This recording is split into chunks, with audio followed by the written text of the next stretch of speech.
So tonight, if you wish, we can sit with this old chapter from the Tao Te Ching,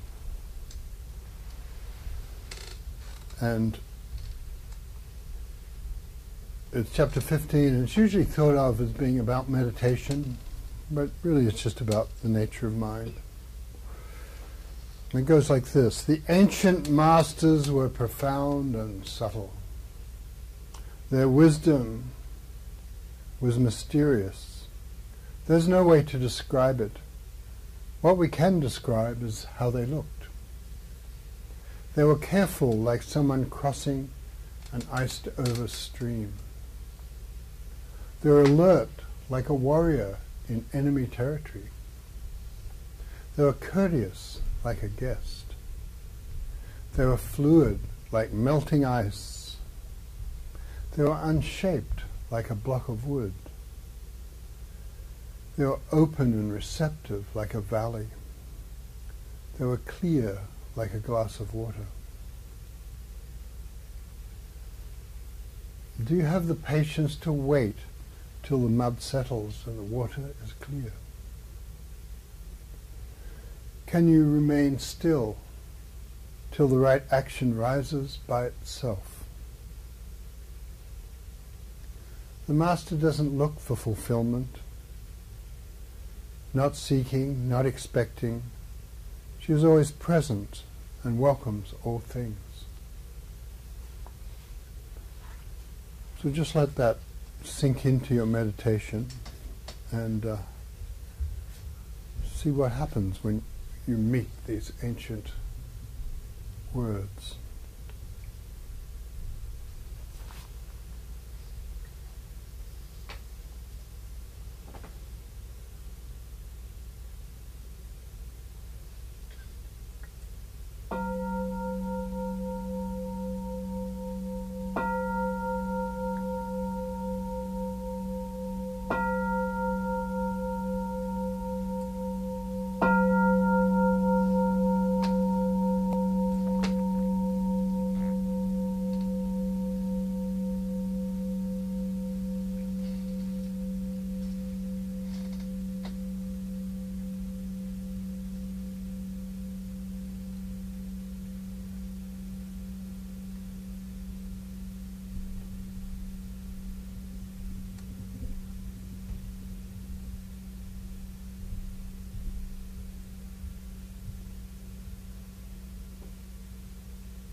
The ancient masters were profound and subtle.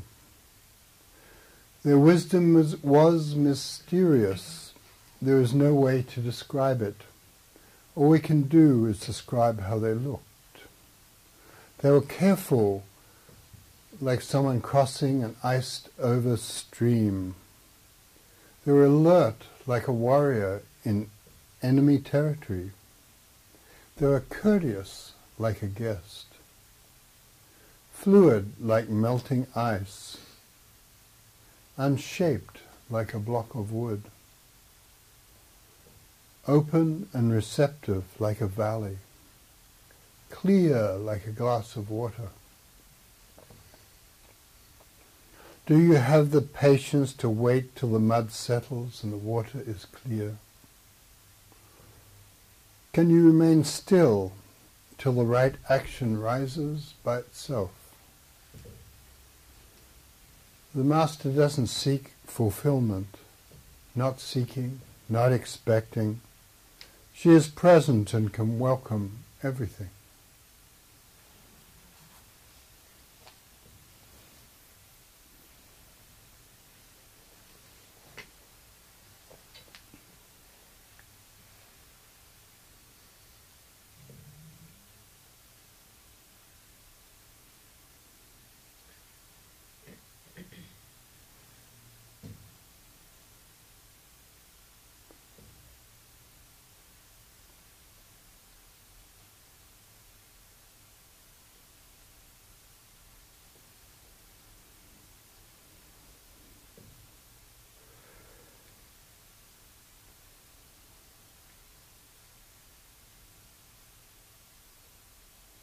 Whatever lines from that chapter of the ancient book touch you, just let them keep company with you. Let them enter your heart and mind. And just be relaxed, like a block of wood that hasn't been shaped or a valley that's open.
whatever's happening in your mind, just let the river carry you.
So this time I'll read it again, and whatever image rises, then that belongs to you for the moment. So just let it in and let it move around and let it dance with you or follow you around or whatever it wants to do. Enjoy yourself. The ancient masters were profound and subtle. Their wisdom was mysterious. There's no way to describe it. All we can describe is how they seemed, how they looked. They were careful, like someone crossing an iced-over stream. Alert, like a warrior in enemy territory. Courteous, like a guest. Fluid, like melting ice. Unshaped, like a block of wood. Receptive, like a valley. Clear, like a glass of water. Do you have the patience to wait until the mud settles and the water clears? Can you remain still till the right action rises by itself? The Master doesn't seek fulfillment, not seeking, not expecting. She is here and can welcome all things.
Very good. Thank you. Let's take a break. We'll have some tea and then we'll have a talk.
No, she's not here. People were like, why No, do you want such she a really black confused. light?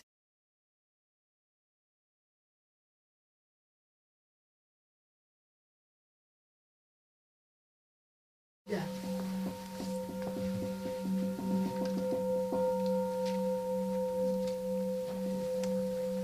Oh, you can say that wherever you want.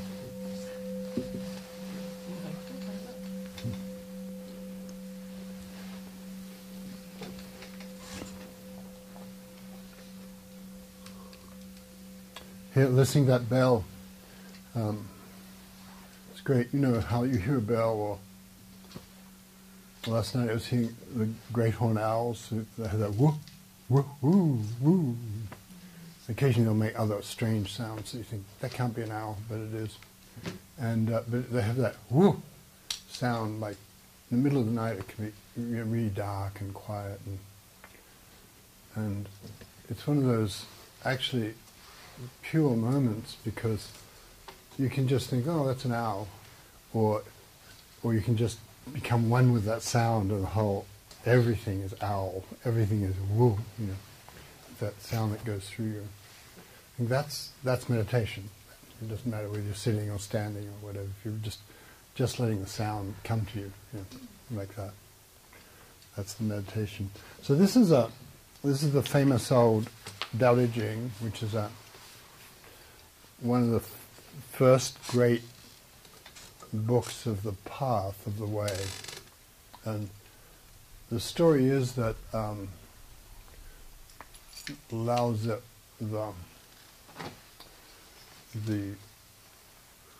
the author, he was an archivist, and he kept the archives, but he just sort of flowed along with life. And so he was quite a very learned person, and he just sort of went and flowed along with life. And he lived in central China, and he just sort of went along, and he decided to leave, you know, and he was kind of famous, and he decided to leave, and he kept going west. And there was a guy who heard about him from a dream. He had a dream that this guy was coming, and so he thought, well, there's this place in central China where there's a pass, and everybody who comes has got to go through that pass. And so the guy who had the dream went out and waited by the pass, because he said, if he's coming, he's got to come through here. And sooner or later the sage showed up, and it was this guy. And so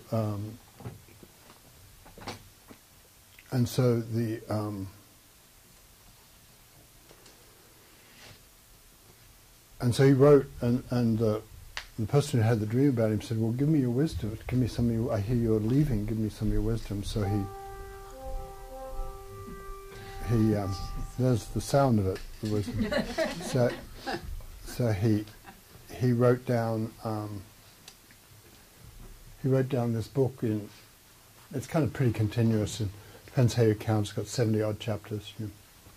And and this is chapter 15. And there are a lot of different versions, but it's very old, and there were some versions found written on silk in graves from 2,500 years ago, things like that. So it's a really old book. And so it starts at number 15, and I'm going to talk about the ancient masters were profound and subtle, their wisdom was mysterious. There's no way to describe it. All we can describe is the way they looked, like the appearances, what they did. They were careful, like someone crossing an iced-over stream. So that, you know, it's an old image, like if you're crossing a stream that's got ice. You're careful. You pay a lot of attention. You don't put too much weight on your feet. You know. They were alert like a warrior in enemy territory. Try to keep your stuff out of the aisle so people can walk through. Thank you. They were careful like someone crossing an iced-over stream, alert like a warrior in enemy territory, courteous like a guest, fluid as melting ice. They're unshaped like a block of wood, receptive like a valley, clear as a glass of water. And so really it's just saying whatever happened, they met it, So it's really like, there's an old Zen story that goes something like,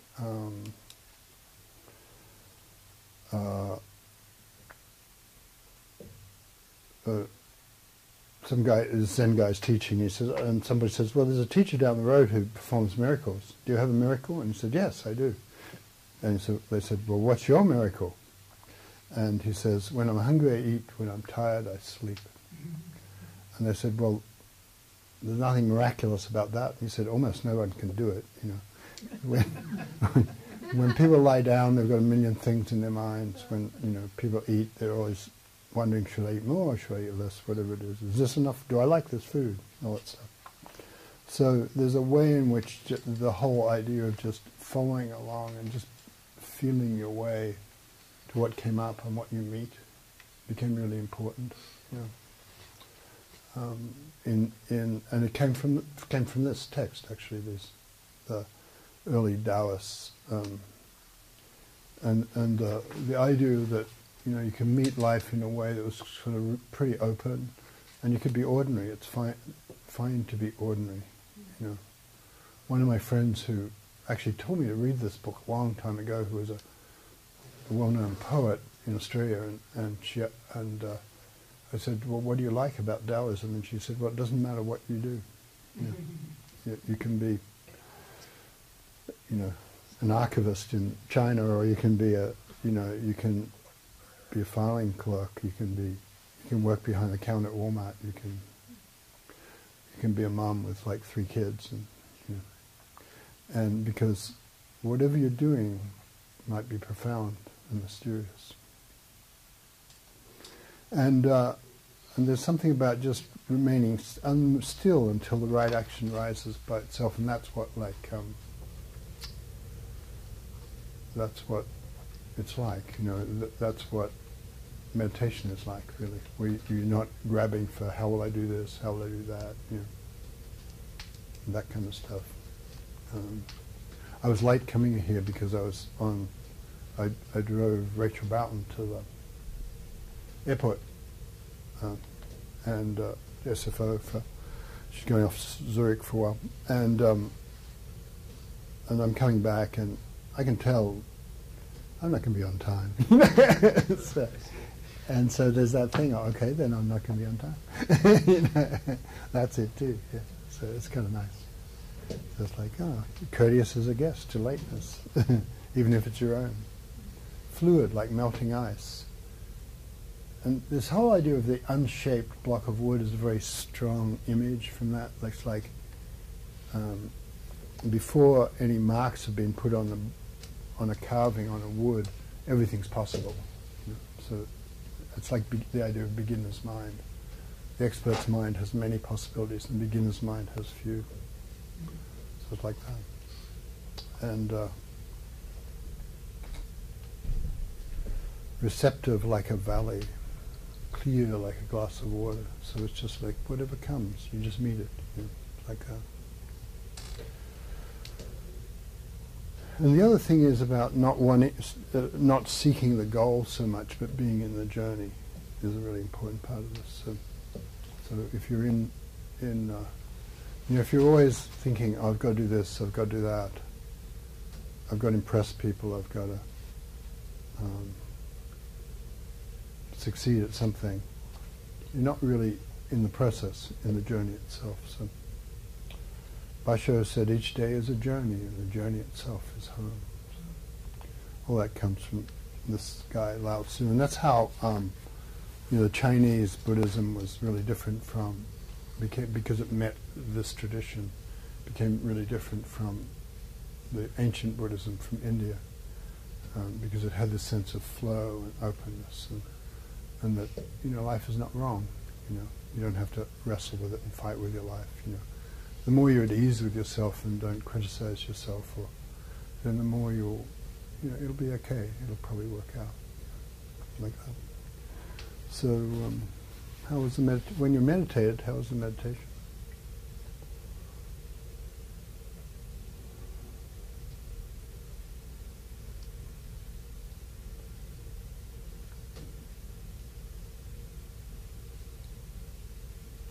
had an experience a couple weeks ago in the middle of the night.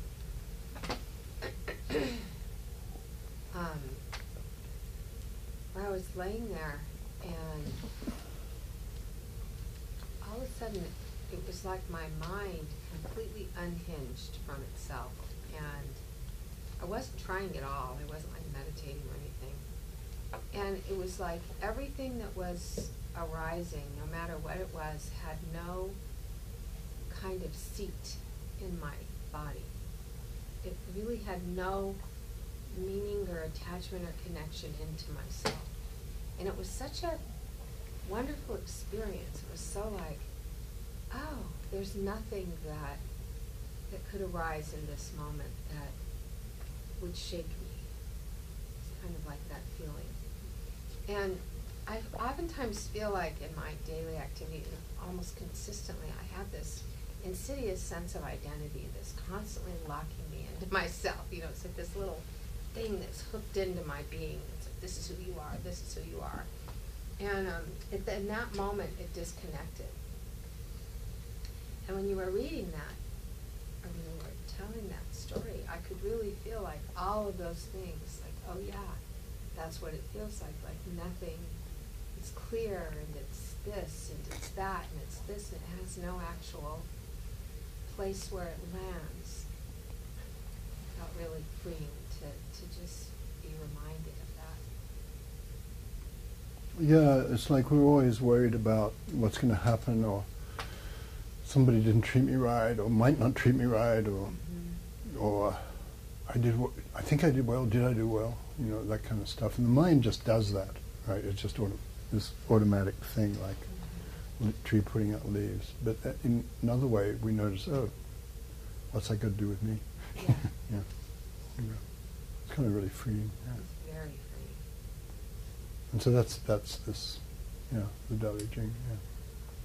It just flows along and stuff like that. Yeah. Yeah. What's your name? I'm George. Hi, George. I'm John. I was thinking about something that you were saying about worrying about stuff, and how in Buddhism, one of the things that, it's easy to confuse sometimes, I think, like the absence of worry, or the advocacy for the absence of worry, for the idea that anxiety will never be in your life anyway, right? But that's not, there's this, there's in Buddhism always kind of between two things. It both is and it isn't, right? There's a lot of that when you read Buddhist texts. And so what do they mean by that with worry? And I think a lot of times in the West we'll experience it like, oh man, I wish I could stop feeling crappy, But feeling a sense of failure that you can't stop feeling crappy is a really crappy feeling, Yeah, it's more and feeling you're kind of crappy. just burrowing into like, oh, why can't I succeed at not feeling crappy anymore? It's that is the feeling. So instead of having anxiety about your inability to dispel a negative emotion, right? That just is the negative emotion repeating itself. Just do away with the sense that you are failing when you feel something that is negative. Yeah, right? Because negative feelings are a part of life, and that's I feel like the advocacy of acceptance that Buddhism, Taoism in particular, is really pushing at us. It's not that negativity has no place in our lives, right? But that the acceptance of this negativity is just to come out that you feel what you feel, and it's not your choice, right? It's nothing to do with you in a way. You're anxious, or you're bummed out, or you're happy, or whatever. And I think what you're saying is smart. I think it's true that don't feel bad about feeling bad, right? Because it's already moved on. If you're anxious and then you feel bad about you shouldn't be anxious, then you're actually with I shouldn't be, which is always wrong. And so in a way, getting kind of that stillness when it says, do you have the patience to wait till the mud settles and the water is clear? It's about stop fight. If you're anxious, don't fight with it, and it'll settle. Universe, it'll take care of itself, or the universe will take care of it. And that's what the stillness of sitting is about. Who else? Thank you. I felt pretty cloudy today, and when you said clear, like a clear glass of water, that would just like went right through me. Nice, yeah. It was really Nice work when you can get it. But as we said over here, even if you can get it, it's nice work. It's like even if it's not clear, then that's clear. You know, so yeah, that's right. And that's one of the big secret things is you do get this tremendous. If you just sit down and do it, that's why we meditate before we talk. You know, if you sit down and do some meditation, things sometimes will just clear up by themselves, and you didn't really deserve it or anything, but it happened, right? And then then the mind naturally tries to grasp it, and so then you've got the grasping instead of. You know, so just to be easy with what is, you know, not to be fighting reality. What is good. Yeah. I was really struck by that line, to remain still until the right action rises by itself. And it was kind of like your experience over here. It was kind of like, whoa. It's just like all the gears stopped, all the gears stopped turning, and it's like, yeah. You know, what a relief not to be trying to catch the outcome. You know. It's a funny thing how a line like that, you can hear it 100 times and it's, oh yeah, you know, and then suddenly it shifts, something shifts, you know. So. And I also found myself envying the sage at the end who welcomes, I forget exactly how it's put.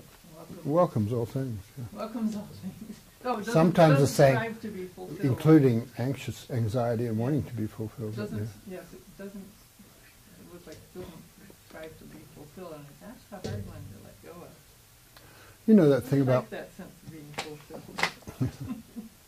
But then what, the fulfillment has to be in that sense of I want, the wanting and the need and the empty, the feeling of lack or whatever. And then you, right.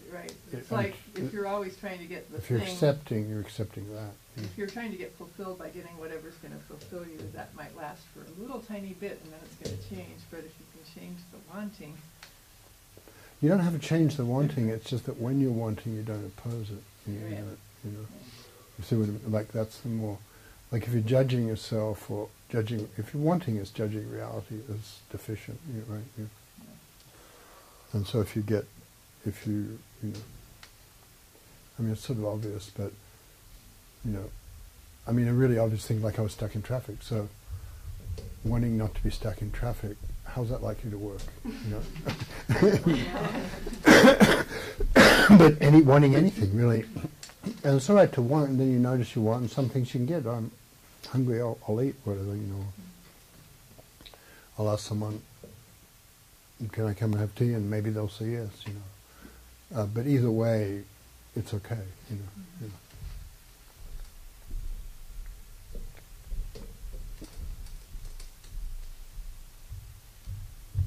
Well, I liked how the whole chapter starts off with talking about the teachers being mysterious and profound, and rather than sort of expounding upon that, it's like, well, let me just describe them to you. And so the descriptions each took me to not rather having like although I had a visual concept of, not an image of a person, it was so deep, like you can literally feel yourself walking across a frozen lake and how you have to be, you know, careful. Or if you were in enemy territory, how you'd be very, very alert. And it's kind of neat because it's not really a description of the event, but it's this sensation, this bodily feeling reaction to it. And it reminds me, I'm having a lot of dreams lately, and I realize that a lot of my dreams take place in a house. And rather than realizing it's about the story about the house, there's a feeling. And so one of the things I've had a dream last week about, I realized, it's funny how you sometimes have a dream and all of a sudden you realize it's a recurring dream. It's very lucid, but I'm in a part of a house, and it's very vivid to me. And it's like I have this whole floor beneath my floor that I live on that's unused. And it's like, oh my God, I have this whole bedroom, this whole kitchen, this whole area that's unused. And I finally did that, the way of walking across a frozen creek, and I just sort of got it. You know, just sort of this sensation about a part of me that's unused, you know, that's not been, you know, nice, it's available. And it's kind of this nice way of sort of holding something very loosely, almost like that not knowing is most intimate, when you don't really know it, but you have this, you know, just sort of this loose grasp of it that has a lot of, had a really deep sense. So it was kind of fun, like each time you told the story in each image was just such a deep kinetic, feeling towards it, so it's very sweet. Yeah, those images go in, don't they? That's why this is a particularly famous chapter of the book, because of that, I think. And you can tell, well, I'm not sure what's the difference between those things, being receptive like a valley or being vigilant in no man's land or something. Yeah. Like that's kind of what it is. And in life, and so really what's the difference is just mind, really. And when you're not opposing your mind and not making it about, it's wrong, you're wrong now or something, so it's kind of we've all beautiful. felt them, and it's just like each, facet of a jewel is all of the jewel. Like each one of those is, when we've been alert, we've all been alert. So it's very cool, very sweet, very, very nice meditation. And I like, the whole idea of like being like a valley, like the valley spirit never dies, that sort of thing, the feminine image of the valley. It's just really intrinsic to Taoism, really, because the idea of like receiving life and letting life come to you became very deep, rather than going out and subduing whack-a-mole, just subduing delusions by playing whack-a-mole. Well, there's also something very attractive about a valley. I run in Annandale, like I've talked about a lot of times, and there's this one, it's called False Snow. There's one place, and you just look down and you just realize just historically how that'd be such an ideal place to live. I mean, there's this welcoming, all of a sudden you see this vast area of just flatness that's surrounded by protection and all sorts of things are happening. It's like, vernal pools. So yeah, there's something very, sort of almost primal about it. Yeah, there is. The valley's great. Some of the heart goes, Yeah, it's home. It's like a home. You can see that people live there. Yeah. That's what spoke to me, the valley. Before I came here, I realized, it's early. And my granddaughter was upstairs reading. I was sitting there. And I was like, and I just sat there. And it was just such an odd sensation. It was peaceful, and it was very enjoyable. I didn't do anything. I just sat there, and then I got up, came here, and you weren't here. And I thought, another gift. I'll just sit. Right. And I just sat, and it was like, maybe he'll never come. Who knows? and then you came and read that part about just accepting and being open like the valley. I thought, wow, you planned that. It was just it just flowed so nicely and was so peaceful. It was a real gift. I so appreciated it.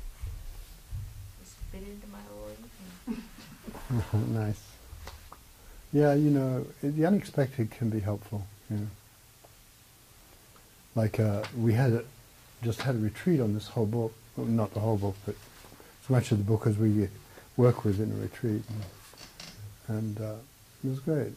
A bunch of people, I got sick, a bunch of people got sick because it was that time of year. And it happens about every 5 years or something, people get sick in a retreat. So I wasn't as active, and maybe the retreat was better. I wasn't helping. So it was kind of good. It's just, it is what it is, and the universe does, helps you out with the unexpected.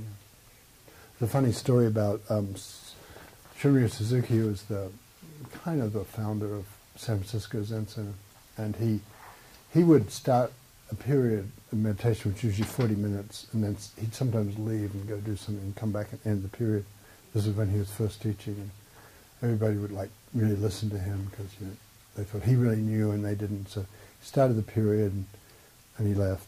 And this would happen a lot, and he'd come back and ended up 40 minutes. But then he left, and they heard him. The period seemed to be going on for a long time. Then they heard him moving about upstairs, and then he went out and left the building. But he forgot to come back, or not. Anyway, he didn't come back and end the period, and so people were sitting there for an hour and 2 hours and things like that. It's pretty funny. And eventually, everybody gave up and left. I think there was one person sat for 3 hours or something. And it's all right, you get what you get, and there's nothing wrong with people sitting or not sitting or whatever, but you start to notice The universe just gives you what it gives you. It's nice. And you know, getting, what's that? Not seeking, not expecting, it says in the other day. Well, let's, I think it might be time to finish up. Oh yeah, Just Eleanor. have a quick question. I actually thought, and I'm not good at Buddhist history or whatever, I thought the Tao Te Ching was written when they were being conquered or attacked, and he wanted to write down everything that they wanted to pass on. Is that a different text? They have it in one He place. did write down everything. There's a lot of that in Chinese history Yeah. because there's a lot of war, and Yeah. they try to deal with war by wisdom. You know, I mean, was one of the way. I mean, weapons too, but wisdom. And so the Koan tradition was definitely like in times of civil war, and later on war did break out, and so some people think he could see it coming and he just left. You know.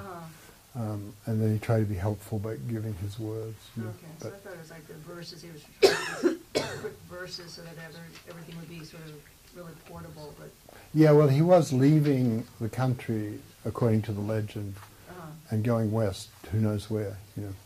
And some people think he's still alive out there. So nobody knows what's out there near Tibet, in eastern Tibet and western China and stuff. But yeah, so. But there's something nice to have, you know, just wisdom texts that are really helpful. They don't tell you what to believe. They tell you something you play with that you can sort of let them into. You can be doing anything. You can driving a bus or doing surgery. Something. The wisdom text is there. Yeah. So who has announcements? Like this Thursday night, we're doing the lunchbox there. Well, Thursday afternoon at lunch. right. Do you want to do the announcements, Mike? Sure. So Thursday, I think most of you know, but Thursday we meet here at noon. We have lunch, and it's about an hour, and you're welcome to bring something to share if you like. Sunday we meet from 10:30 to noon, and it's a similar kind of setup where we sit and then talk a bit. We have retreats coming up, which I'm not quite sure the dates of those, but if you look online. Look on the web. There's a lot of stuff happening.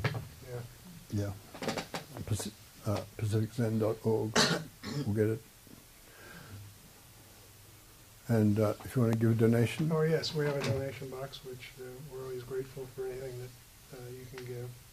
And there's also a sign-up list if you want to be on a email list. We send out one email a week. Thanks. Did you want to do, what are you up for doing? You want me to do something? You want to do something? I don't know what you'd like to do. My voice is kind of shot, so I don't know. I'll just do the 4 vows. I don't think we need, if you don't know this, it's all right.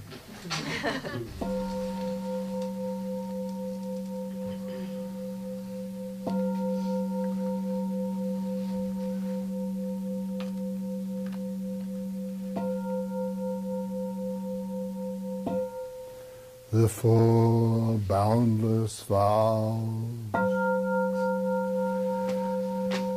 I vow to wake all the beings of the world. I vow to set endless heartache to rest. I vow to walk through every wisdom gate. I vow to live the great Buddha way. I vow to wake all the beings of the world. I vow to set endless heartache to rest. I vow to walk through every wisdom gate.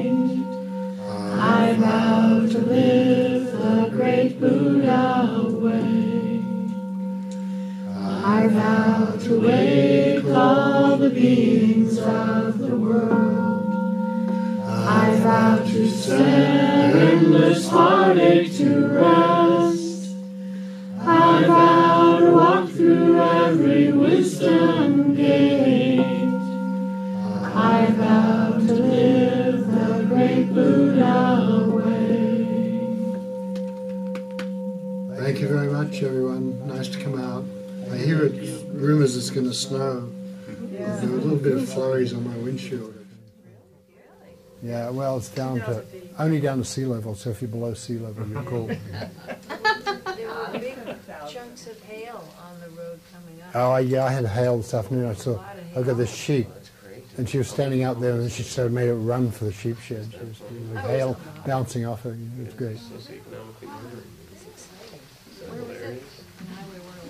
And actually, they do say 1,000 feet, but then, as I was late driving here, so I heard after you, they said sea level. Doesn't mean they're right, but, you know.